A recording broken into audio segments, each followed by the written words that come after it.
পাকিস্তান বিশ্বকাপ বয়কট করলে সে জায়গায় ডাক পেতে পারে বাংলাদেশ। আইসিসি কর্মকর্তার বরাতে এমন তথ্য দিচ্ছে ভারতীয় গণমাধ্যম হিন্দুস্তান টাইমস। পাকিস্তান এ গ্রুপের দল হিসেবে সব ম্যাচ খেলবে শ্রীলঙ্কায়। তারা বাদ পড়লে পরিবর্তিত দল হিসেবে এ গ্রুপে বাংলাদেশ খেললে বিসিবির দাবি অনুযায়ী বাংলাদেশের সব ম্যাচই হবে শ্রীলঙ্কায়। যদিও নিয়ম অনুযায়ী কোনো দল সরে দাঁড়ালে বাছাই পর্ব থেকে ছিটকে যাওয়া পরবর্তী সর্বোচ্চ র্যাঙ্কিংয়ের দল বিশ্বকাপে খেলবে, যেমনটা হয়েছে বাংলাদেশের পরিবর্তে স্কটল্যান্ডের ক্ষেত্রে।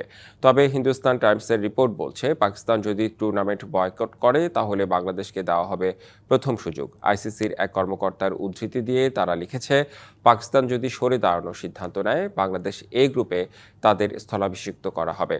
তখন বিসিবির দাবি অনুযায়ী বাংলাদেশ সব ম্যাচ শ্রীলঙ্কায় খেলবে, যদিও এ বিষয়ে আনুষ্ঠানিকভাবে কিছু জানায়নি আইসিসি।